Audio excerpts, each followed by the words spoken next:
आज मैं एक बार फिर यूनियन बजट 2025 और 26 के मामले में बात कर रहा हूँ। तो ये अहम बात है, इस बजट में मैं आज 2 पॉइंट लूँगा। एक तो जो 12 लाख तक की आमदनी पे इनकम टैक्स एग्जम्पशन दे दिया गया है, उससे तो 1 लाख करोड़ का गवर्नमेंट की टैक्स रेवेन्यू जो आती थी वो नहीं आएगी। मगर उससे ओवरऑल क्या रेवेन्यू पर इफेक्ट पड़ा है? जी नहीं, बिल्कुल नहीं पड़ा।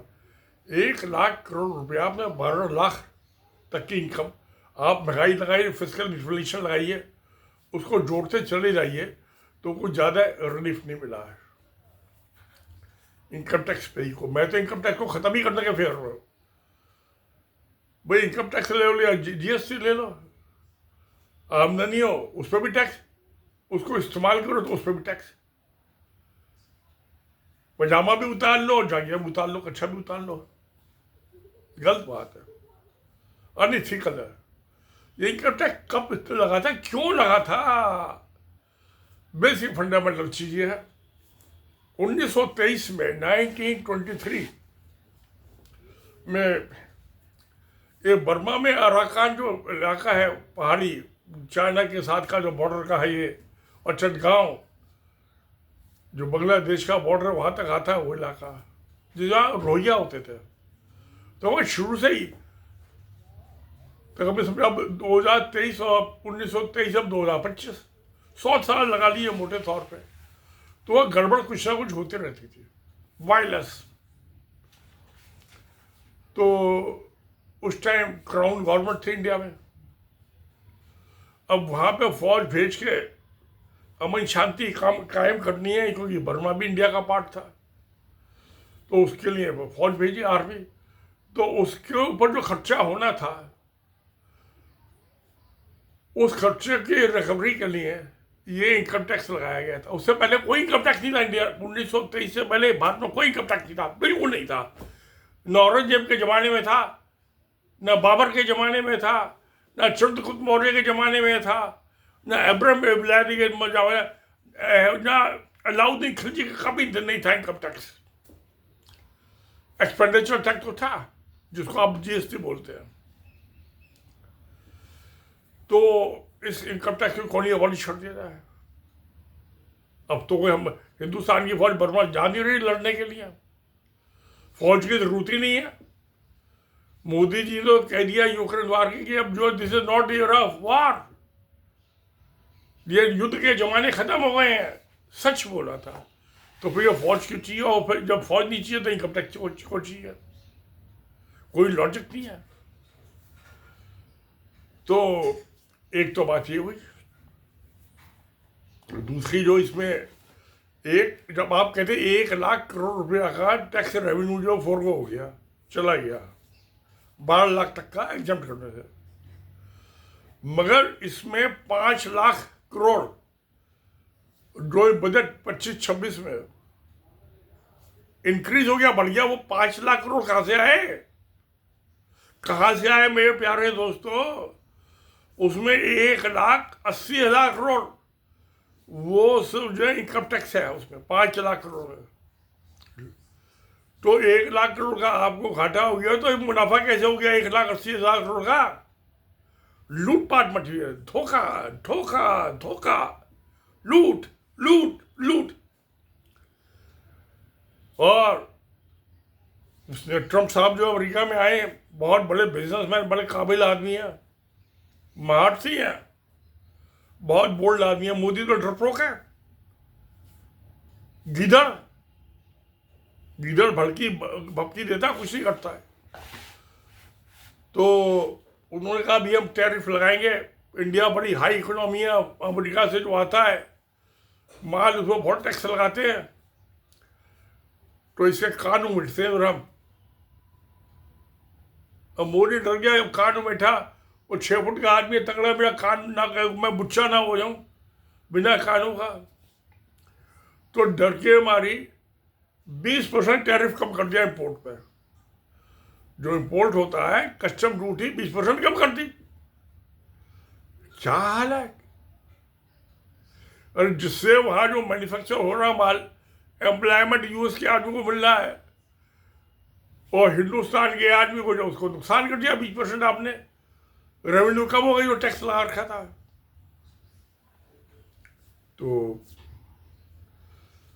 खैर मैंने कॉर्पोरेट टैक्स की कल बात की थी, वहां 10% या 28%, और कॉर्पोरेट टैक्स को कम कर देना था ना, जिससे हमें आपको फायदा होता, हिंदुस्तानी कंपनी को फायदा होता। ये कुछ माल बनाते और एक्सपोर्ट करते, इंपोर्ट पे 20% कम कर दिया। इस महात्मा ने, इस खोपड़ी इसके गंजों को क्या समझाओ, बेअकल की आदमी को जो अकल से अंधा है। चलो ये हो गया, टैक्स की तो और भी बात करते रहेंगे। ये सब फजिंग है, फाल्सिफिकेशन अकाउंट्स। 407A में 7 साल की जेल की सजा है। वो देखेंगे, वो तो नवंबर दिसंबर के जो रिवाइज एस्टिमेट्स आएंगे तब पता चलेगा कितना झूठ फरे बोला इसने, सीता जी ने। वो बेचारी क्या करे, जो मोदी ने बुलवाया बोल दिया।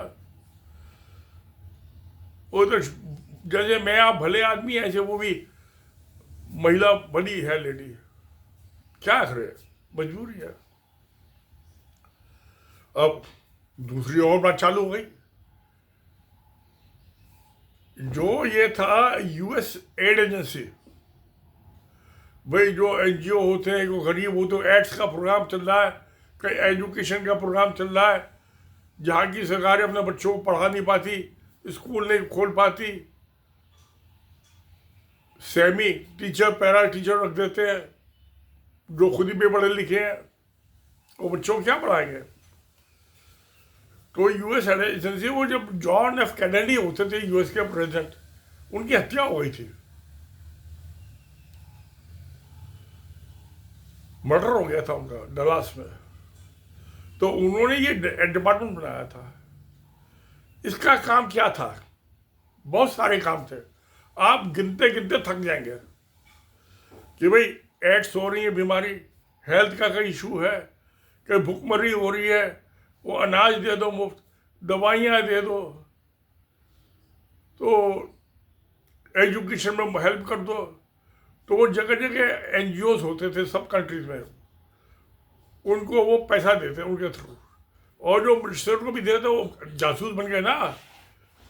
भाई जासूसों की भी तो जरूरत है ना, कोई भी कैबिनेट हो हर कंट्री में, उसके गद्दार होते हैं ना। तो जो कैबिनेट में गद्दार बैठे हैं मोदी की, जैसे पीयूष गोयल वगैरह हैं, ये रिश्वत दे दो उसे, पैसे से ही खरीदे जाते हैं ना गद्दार, फोकट में तो कोई गद्दारी करता नहीं है। तो यूएस एड एजेंसी का ये काम था सारी दुनिया में, हिंदुस्तान में नहीं। और उसमें 10,000 एम्प्लॉइज थे, उनके मुलाजिम थे उस एक डिपार्टमेंट, सिंगल, बहुत बड़ा डिपार्टमेंट। वो जासूसी भी कराता था, मदद भी करता था, किसी का तख्ता पलट कराना वो भी करा देता था। Called deep state. चोरी छुपे गए, छुप के चोरी चोरी। तो 10,000 एम्प्लॉइज जो है, वो एलान मस्क साहब ने वो एफिशिएंसी जो करनी है डिपार्टमेंट में लानी है, निकलवा दी, नौकरी खत्म करा दी उनकी।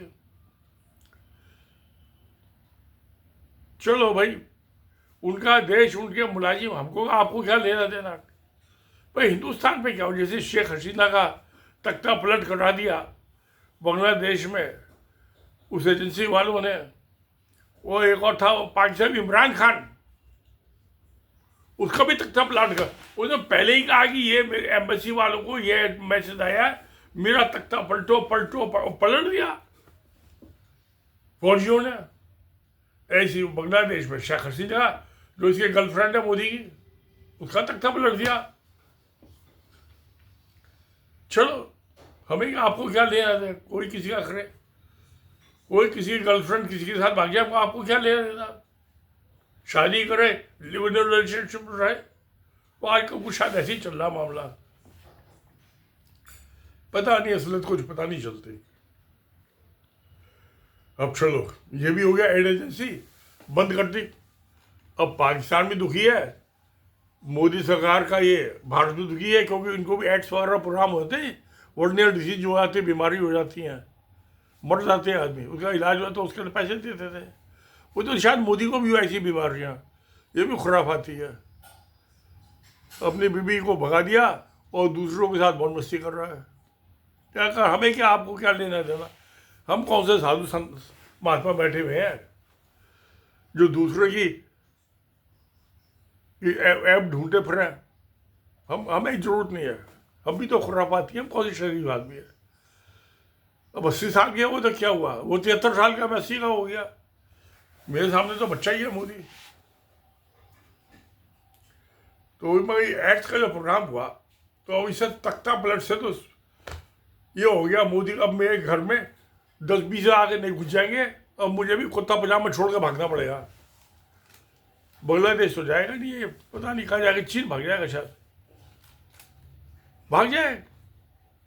तो पाकिस्तान से हिंदू मुसलमान, हिंदू मस्जिद, मक्के मस्जिद, मंदिर मस्जिद, मतलब इसको यही लगी रहती है, तो पाकिस्तान भी नहीं जाएगा।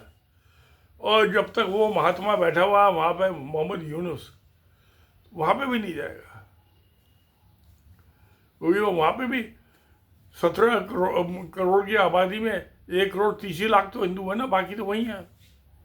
हाँ, ये वेस्ट बंगाल को उसके साथ मिला दे, बांग्लादेश में शामिल दो नहीं, ये ममता बनर्जी भी बंगालन है, बंगाली बोलती है, ऐसी वो भी मोहम्मद यूनुस बंगला बोलता है। अब वो जिया, वो क्या, वो जो पहले 2 प्राइम मिनिस्टर रही थी, क्या नहीं थी वो लेडी, ये दोनों बेगमें लड़ते रहती थी, औरतें लड़ती रहती आपस में। खालिदा जिया, या मैं बुढ़ा हो गया, सिर के बाल उड़ गए, खालिदा जिया उसका नाम। अब तो लंदन कहीं भी इलाज कराने, वो भी 78 की बुढ़िया हो गई। खैर, खालिदा जिया आ जाए, वो नहीं आएगी, उसका बेटा आ जाएगा, कोई ना कोई तो आ ही जाएगा ना। पॉलिटिक्स में वैक्यूम नहीं रहता। चलिए, ये तो हो गया। अब इसको मोदी को ये, अभी ये एड एजेंसी बंद हो गई तो पैसा तो नहीं आएगा, आरएस उसको भी पैसा नहीं चाहेगा। इनके शिशु मंदिर जो चल रहे हैं, सरस्वती मंदिर चल रहे हैं, ना जाए। मोदी को आरएस मोहन भागवत काल के कुट्टा हो रही है ना, कुट्टा पक्की। तो चलो, ये भी हो गया काम तमाम। यूएस एड एजेंसी का भी हो गया, बजट का भी देख लेंगे आगे, फिर बाकी बहुत दिन पड़े, मार्च में पास होगा। अभी तो 1 महीने के लिए छुट्टी पे चले जाएंगे सब एमपी, 20-25 दिन के लिए। तो अब एक और भयानक कांड हो गया, वो ट्रंप साहब ने वो मैक्सिको पे, कनाडा पे 20% टैरिफ लगा दिया। अभी सस्पेंडेड रखा, इफेक्टिव नहीं हुआ, 1 महीने बाद इफेक्टिव होगा, और वो सौदेबाजी ठीक ठाक नहीं हुई तो। और चाइना पे से लगाया 10%,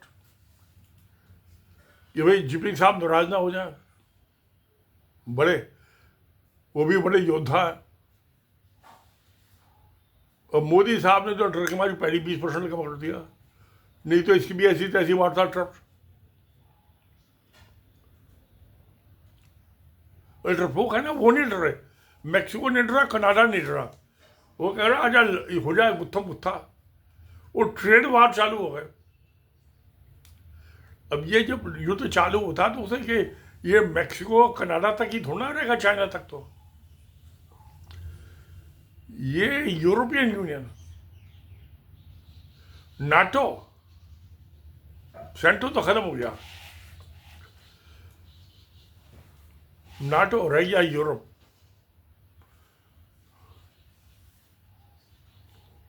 तो उसका भी काम तमा कर देगा, क्योंकि सारा खर्चा पैसा देंगे सिक्योरिटी ईस्ट यूरोप की, वेस्टर्न यूरोप की, वो पैसा खर्च नहीं करते, वो मौज मस्ती मार रहे हैं। अमेरिका के हथियार, अमेरिका की फौज, अमेरिका के मिसाइल, फिर भी क्या हो रहा है? अच्छा, उसका खर्चा भी नहीं देते भाई। जो अमेरिकन आर्मी है, जो हथियार है, उनका आप कंपनसेशन तो दीजिए। आपकी सिक्योरिटी आपके, नहीं तो पैसा दो, नहीं तो वापस बुला लेगा वो, खत्म नाटो।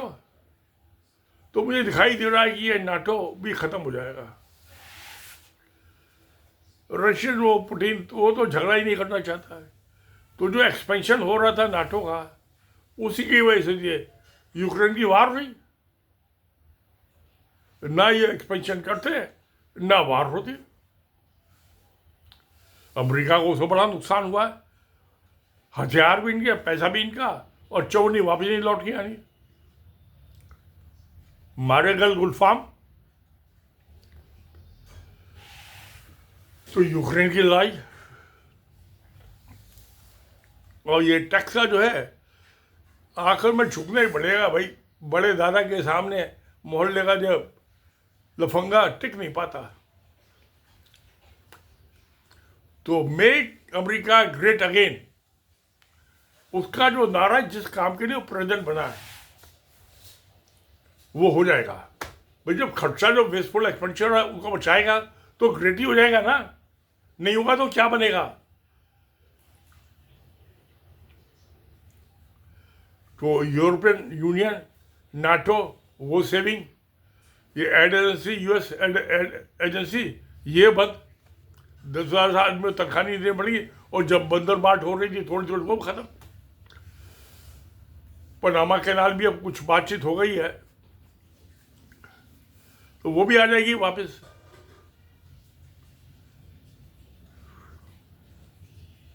या ये तो कनाडा ही जो है, या तो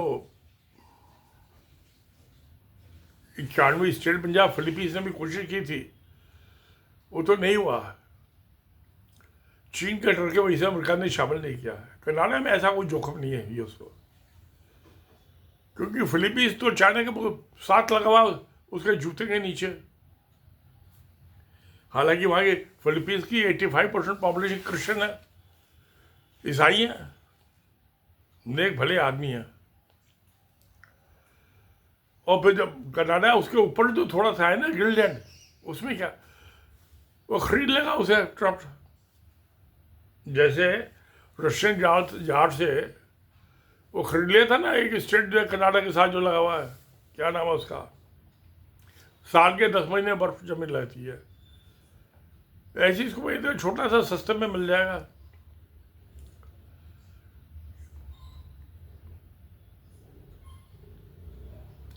तो मुझे लग रहा है कि दुनिया में बहुत बड़ा बदलाव आ रहा है।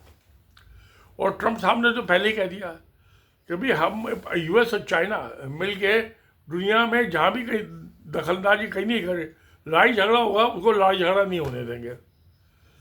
तो चाइना ने भी वर्ल्ड, अब अकेला पुलिसमैन था, अब 2 पुलिसमैन हो गए, एक हॉट कॉप, एक कोल्ड कॉप, एक डराने वाला, एक पुचकारने वाला सिपाही। यूएस में वो 2 आदमी चलते हैं, 2 सिपाही। हिंदुस्तान जैसा नहीं है वहाँ, एक सिपाही डंडा लेके जा रहा है, वहाँ 2 सिपाही चलते हैं। वो दोनों आगे बैठते हैं, पीछे जो है उसको मुजरिम को, बदमाश को उठा लो, बीच में मैच लगी हुई है जारी, और उसके कार के दरवाजे ना अंदर से नहीं खुल सकते, उसे बाहर से खुल सकते हैं। वो कोटा डाला और बंद कर दिया, और जाली लगी हुई है बीच में, मैश आगे और पीछे की सीट के बीच में। अच्छा सिस्टम है वहाँ का, हिंदुस्तान में तो नहीं है ऐसा। तो अब एक और उसने फुलझड़ी छोड़ दी, ग्रेटर इजराइल। ये जो बदमाश है हमास वाले पैलेस्टाइन, इनको शरीफ हाटी नहीं मानता। जो पैलेस्टाइन का 70% जो है वो तो जॉर्डन के पास है। जब ये आज जो किंग है वहाँ पे इसका बाप था, जब वहाँ के उसको गद्दी तख्ता पलट रहे थे ये, उन्होंने इनको बड़ी मुश्किल से मार के भगाया, 2 साल में निकाल दिया जॉर्डन से बाहर। वेस्ट बैंक से भी बाहर निकाल दिया, वेस्ट बैंक भी जॉर्डन का ही था ना। और जॉर्डन वापस भी नहीं मांग रहे हो, क्या भाई ले लो यार, इसे जान छुड़ाओ निकम्मों से, बदमाशों से। तो अब वो कह रहे कि भाई अब क्या किया जाए इसका, कि ये जो गाजा में है पैलेस्टाइन है तो इंसान ही, तो भाई इनको कुछ इजिप्ट में बसा दो, कुछों को सऊदी अरब में, और बहुत ज़मीन पड़ी हुई है। क्योंकि जो सिनाई का इलाका है जहाँ ये मोसेस जब इजिप्ट से चले थे फेरो सेकंड के टाइम में 3,500 साल पहले, तो सिनाई माउंट पे आगे वो पहाड़ है, वहाँ वो सेंट्रल हो गए थे, लड़की से शादी कर ली, 2 बच्चे हो गए, और 10 कमांडमेंट्स 10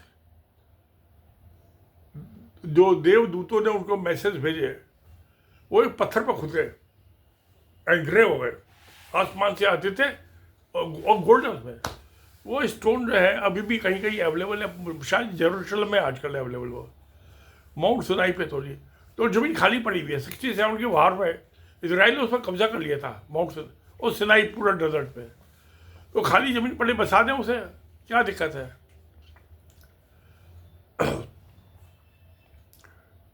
इसराइल को भाई 2 आदमी लड़ रहे हैं, वो दोनों अलग अलग कर दो तो हो जाएगा। अभी ये तो हाय तोबा बचा रहे हैं, अभी इनको पछ नहीं रही है बात ना इजिप्ट वालों को, क्या धमका धमकू के वो लालच देके पैसे से सब बिक जाते हैं। कुछ ऐड दे देंगे, पैसा दे देंगे, नहीं तो धमकी तो देने के लिए है ही है, धमकी देने में तो वो खर्चा नहीं होता। सऊदी अरब भी मना कर रहा है कि हम भी नहीं बसाएंगे, ये गल्फ कंट्री है कतर वगैरह वो भी मना कर रहे हैं। अभी उनकी मीटिंग भी हो गई है 2 दिन पहले कि इन बदमाशों को हम भी नहीं लेंगे, ये वहाँ पे कर रहे हैं, हमारे यहाँ के बदमाशी कर रहे हैं, तो बदमाश को तो सब दूर रहना चाहते हैं ना। खैर समझा बुझा के हो जाएगा काम। और जो सीरिया है उसके गोल्डन हाइट्स पे तो पहले ही इजराइल का कब्जा था 67 से, और जो गोल्डन हाइट्स की उसके साथ का जो पहाड़ी इलाका है और जो लेबनान तक चला गया है, तो उस पर भी इजराइल ने कब्जा कर लिया। अब जो वहाँ लड़ाई चल रही थी, जब वो असद भाग गया रशिया, तो यानी गोल्डन हाइट से लगा के वहाँ से एक पहाड़ के एक कोने से दूसरे कोने तक उसका कब्जा हो गया। वो तो गोल्डन हाइट में 67 से आज तक खाली नहीं की। अब जो 2024 में बाकी हिस्से में कब्जा वो क्या खाली करेगा, तो वहाँ से दमिश्क जो है सीरिया की कैपिटल रह जाएगी 20 किलोमीटर। तो यानी कि वो लोग कैनन फायर की रेंज के तो विदिन रेंज आ जाएगा, और फिर वो तो आपस में लड़ने लगे इसराइल से, किसके पास लड़ने की फुर्सत है। तो यानी ग्रेटर इसराइल बन जाना चाहिए। दोस्तों आपकी क्या राय है, what you advice, please right in comment box कि ग्रेटर इसराइल बनना चाहिए नहीं बनना चाहिए, यस और नो। एक इशारा, नो तो एक्सप्लेनेशन दीजिए, यस तो जो मैंने आपको बयान किया उसको डिटो कर दीजिए, आप कर दीजिए बिना भूले कमेंट बॉक्स में। तो यानी कि ये सब चेंज हो जाएगा। उधर चाइना वाखान बॉर्डर से अफगानिस्तान ईरान जो है इराक तक ला रहा है, तो रेलवे नेटवर्क हाईवे, तो अफगानिस्तान से समझौता है, वो तो 250 किलोमीटर का अंदर 260 किलोमीटर और 20 किलोमीटर चौड़ा है चाइना का बॉर्डर। बीच में 80 किलोमीटर भी है, चाइना का बॉर्डर के बाद भी कोई 50-55 किलोमीटर है चौड़ा। तो रेलवे ट्रैक सड़कों बनाने में कितनी जमीन चाहिए, बहुत थोड़ी सी, बना देगा 1-2 साल में। तो अब जो सेंट्रल एशिया में जिसको कहते हैं मिडिल ईस्ट में जो गड़बड़ हो रही थी, अमेरिका ने बहुत खर्चा किया, बड़ा दुख पाया, बहुत आदमी मरे, तो वो चाइना वहाँ अमन शांति कायम कर देगा। तो यूएस से आने में बहुत खर्चा ना, बीच में डिस्टेंस बहुत है चाइना से, तो एक कदम अगला कदम इराक में, ईरान से उसकी दोस्ती है, बैंड एंड रोड इनिशिएटिव के सारे प्रोजेक्ट हो जाएगा इम्प्लीमेंट, बहुत बड़ा ट्रांसफॉर्मेशन हो जाएगा, कायाकल्प हो जाएगा मिडिल ईस्ट का। बहुत दिनों से लड़ाई चल रही है। ये ऑटोमन व्यापार जो टूटी थी फर्स्ट वर्ल्ड वॉर के बाद 1921-23 के बीच में सब ये कंट्री आज़ाद हुए थे, अब 23 से 25 आ गया, 100 साल हो गए लड़ते लड़ते ही नहीं। अरे भाई कभी तो लड़ाई खत्म करो, 100 साल में 3 जनरेशन मर गई। वो पहले जो थे ना, ये सऊदी अरब का प्रिंस है, इसके फादर थे अब्दुल अजीज साहब, मुझे कुरान भी उन्होंने गिफ्ट में भिजवाई थी। ये इनको कुरान पढ़ने के सिवा कुछ आता ही नहीं था, मगर अब जो रूलर्स हैं सऊदी अरब के, ये गल्फ वगैरह में है, ये सब पढ़े लिखे आदमी है। कोई इंजीनियरिंग में पढ़ के अमेरिका, और इनका जो है ये बैकवर्ड नहीं है, दे आर फॉरवर्ड लुकिंग। इनको पता है कभी तो तेल खत्म होना है, क्रूड ऑयल कभी तो खत्म होगा, तो ये मॉडर्नाइज कर रहे हैं अपने इंफ्रास्ट्रक्चर को। चाहे सऊदी में रहो, चाहे ईरान हो, सारे गल्फ कंट्री यही कर रहे हैं। अच्छा डेवलपमेंट है, मानवता की सेवा है। तो मुझे लगता है कि ये ट्रम्प साहब के 4 साल हैं, अभी तो 2 ही हफ्ते हुए हैं बने हुए, इसमें काम हो जाएगा पूरा अमन शांति का। और एक जब उन्होंने अपना हाथ चीन से के हाथ में दे दिया, तो होता है शादी में एक जब वो लड़की ने आपके हाथ में हाथ दे दिया था, वो सारी निकल के आपकी बीवी हो गई ना, गुलाम हो गई आपकी। आप जितने चाहो उससे बच्चे पैदा करो, कोई नहीं है 1 करो 10 करो 20 करो, वो मना नहीं करते कभी बीवी किसी काम के लिए। तो वही हाल हो जाएगा, ये मिडिल ईस्ट या चाइना की बीवी बन जाएगा खातून। भाई चाइना में ये वो किसी इंटर मामले में दखलंदाजी नहीं करते हो, वो तो प्योर बिजनेसमैन है, बिजनेस की बात देखते हैं, सोच समझते हैं। ऐसा आज नहीं, बहुत बड़े ये सेल्समैन है चाइनीज। उधर मैंने एक वीडियो बताया था कि वो थाईलैंड में वो 45 किलोमीटर लंबी कैनाल बना देंगे, तो 700 किलोमीटर का सफ़र और 3 दिन का शिप का ट्रेवलिंग टाइम, वो सीधा जाएगा बे ऑफ बंगाल में, उसके बर्मा के नीचे से, और ये अंडमान जो गल्फ है थाईलैंड गल्फ से, वो तो बड़ा 45 किलोमीटर की कैनाल बनाने में कितनी देर लगती है, साल तो लगेगा, 2 ही साल। पहले वहाँ एक्सवेटर लगा दीजिए, फिर ड्रग लाइट्स लगा दीजिए, उसके बाद जब पानी आ जाए नीचे तो ये क्या होते हैं ड्रेजर्स लगा दीजिए। और ड्रेजिंग कॉर्पोरेशन इंडिया है ना, इंडिया में भी उसी को मोदी लेकर ठेका दिलवा दे, पर ये अडानी के सिवा और किसी को ठेका नहीं दिलवाएगा।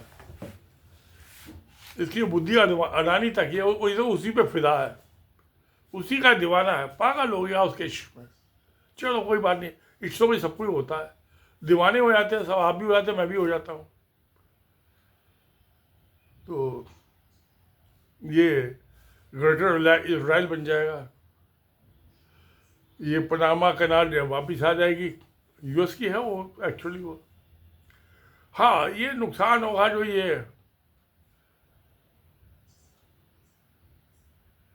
इंडोनेशिया और मलेशिया के बीच से तो शिपिंग है आजकल रूट, मलक्का स्ट्रेट, इससे शिपिंग खत्म हो जाएगी। आदमी शॉर्टकट मारेगा ना, लंबा रूट क्यों लगाएगा।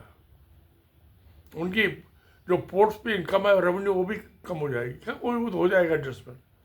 समझदार आदमी है वहाँ के, इंडोनेशिया के मलेशिया बिजनेसमैन है,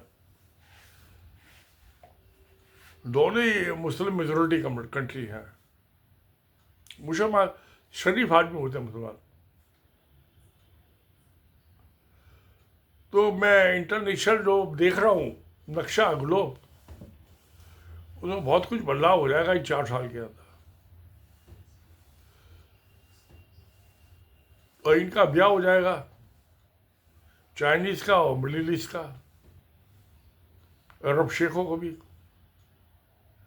जो शिया सुन्नियों का झगड़ा है 1400 साल पुराना, करबला की लड़ाई से चला था। ईरान और सऊदी अरब की दोस्ती करा दी चाइना ने, जो अमेरिका नहीं करवा सका पिछले 50 साल में। ये जिपिंग बड़ा काम का बंदा है ये। पता नहीं ये नरेंद्र मोदी की और क्या नाम है इसका केजरीवाल और ये राहुल की, इनकी पता नहीं कब इनको गले मिलवा दे। मगर क्या केजरीवाल भी शरीफ आदमी है, राहुल गांधी भी, ये तो उसका गुलाम है आरएसएस का, अकल के पीछे लट घुमाने वाला मोदी। तो झंडा ढाके यहाँ अटक जाता है। देखिए क्या होता है। तो ये मैंने इंटरनेशनल जो दिखाई दे रहा है, और बजट की भी बात कर दिया आपको, इसके साथ साथ 20% टैरिफ कर दिया, नुकसान हो गया आपका मेरा, क्या करेगा। अब ट्रम्प ने जब इसने कम कर दिया तो उसको बुलाया वहाँ यूएस। उसको पता है ये उल्लू दिमाग का है कि इसका खोपड़ी नहीं है कि वो जो हथियार इस्तेमाल होने नहीं है, जंग लगे पड़े हुए हैं, उनका कोई ग्राहक नहीं है। इसको बुला रहा, भैया तू पैसा हमको दे दे और ये हथियार ले जा और ला के अपने गोडाउन में रख ले, क्योंकि लड़ाई का तो मोदी बार बार का लड़ाई का ज़माना है ही नहीं, ख़त्म हो गया लड़ाई का ज़माना। चीन ने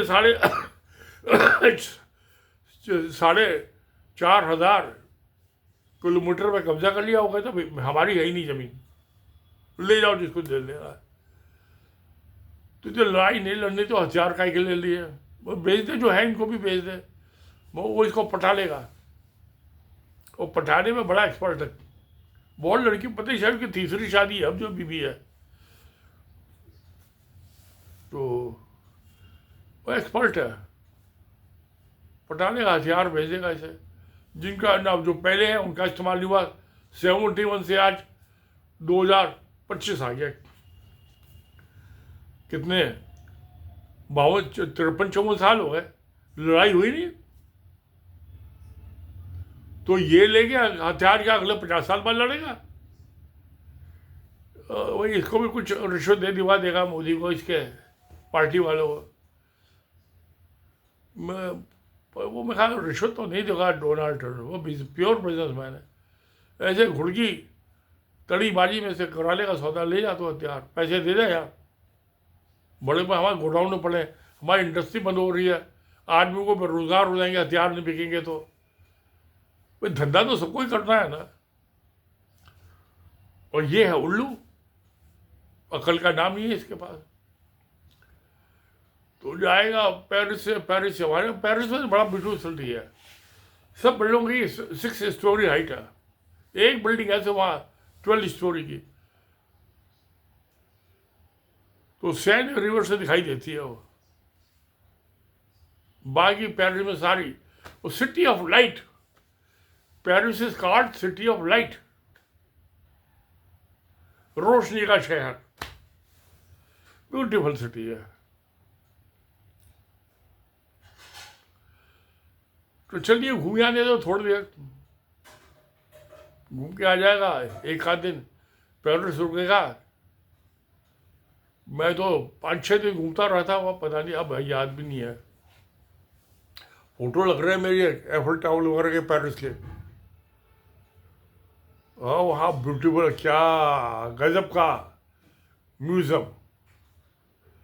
जो सिकंदर सेक्रेटरी जो आया था यूनान से और राजा दहर से जो लड़ाई हुई थी, उसमें उसके 2 फोटो लगे हुए हैं।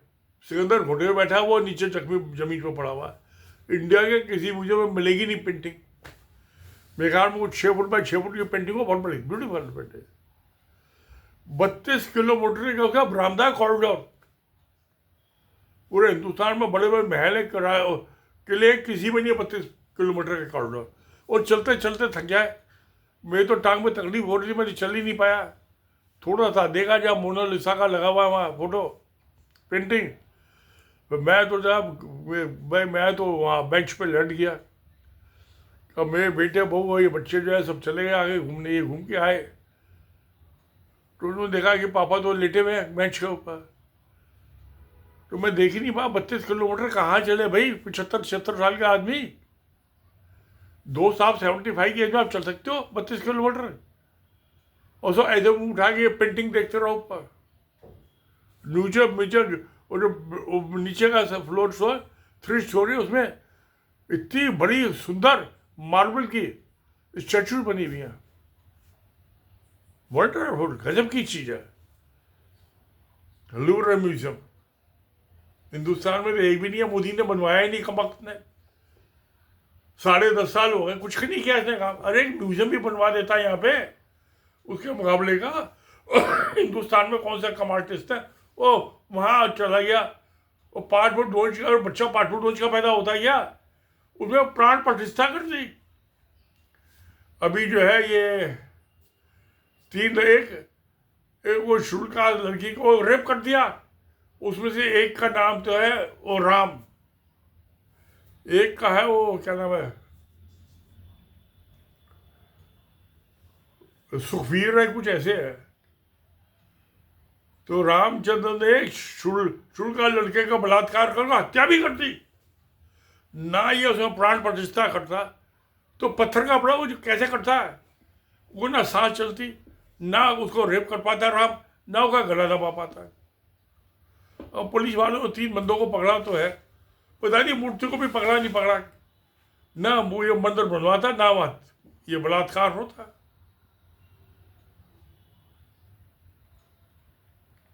और 3 शब्दों का नाम इसमें लास्ट वर्ड है राम है। अब पता नहीं कौन सा राम था, जगजीवन राम था क्या था पता नहीं, वो तो मर गया जगजीवन राम था। 3 को पकड़ा है, गिरफ्तार किया, क्या पुलिस वाला गिरफ्तार किया, पैसे लेके छोड़ दिया, अदालत नहीं वो छोड़ने, अदालत छोड़ देगी। ये जज कौन से बेईमान है, ये छोड़ रहे सबके सब। मत है किसी 20-21 साल की लड़की को बलात्कार करके उसकी हत्या करना गलत बात है। मोदी को शर्म आनी चाहिए। ना ये मंदिर बनवाता, ना वो लड़की मंदिर देखने जाती, ना उसके साथ बलात्कार होता, ना उसकी हत्या होती। तो जिम्मेवारी तो इसी की है ना। बचपन में 306 IPC 10 साल की जेल की सजा उसमें, और homicide not amounting to murder 304 उसमें भी 10 साल की जेल की सजा। तो ना ये मंदिर में जाके करता वहां खुर्राफात, ना इस लड़की की हत्या होती बेचारी की। कानून को मानता ही नहीं है मोदी, तो ये तो संघ के कानून मानता है। अकल के पीछे लठियां चलाई और हो गया काम। तो चलिए, तो होता रहता दुनिया में, देखते हैं क्या होता है क्या नहीं होता। ये ग्रेटर इजराइल बन जाएगा, पनामा कैनाल उसके बाद वापस आ जाएगी। ये यूरोपियन जो नाटो है, ये नाटो तो ख़त्म हो जाएगा विद इन ए ईयर, क्योंकि ये वेस्टर्न यूरोप की कंट्री वो 5% खर्चा दो, ये ना दे 1%। 1% नहीं देने के, बड़े बदमाश हैं। ना इंग्लैंड दे, ना जर्मनी दे, ना फ्रांस दे। वो कह भाई या तो तुम खर्चा दो, नहीं तो तुम अपनी सिक्योरिटी अपना आप देखो। तो नाटो भी खत्म हो जाएगा। अच्छा, ये खत्म ही हो जाना चाहिए, जो मिलिट्री ब्लॉक से सब खत्म होने चाहिए, इनकी जरूरत ही नहीं है। जो 44 में सेकंड वॉर खत्म हो गई, उसके बाद जो है 70 ईयर्स होने को आए, लड़ाई हुई, तो किस काम के लिए ब्लॉक बनाया था? खत्म करो, स्वाहा, लगाओ आग, पलीता लगाओ इसमें नाटो में। साउथ एशिया का सेंटर तो कभी चला ही नहीं, पहले लंगड़ा लूला हो गया था, उसका लीडर पाकिस्तान था, वो भी, ये भी स्वाहा हो जाएगा। तो चलिए देखते हैं अब क्या होता है क्या नहीं होता। अब मैं तो 80 साल का हो गया, ट्रम्प साहब के 4 साल हैं, जब तक ये मैं 82 साल का हो जाऊंगा। पता नहीं क्या होता है। इच्छा तो है सब देख जाऊंगा अपनी आंखों से, इस दुनिया से कूच करने से पहले। तो चलो दोस्तों, सत्य में जयते, नमस्कार, धन्यवाद।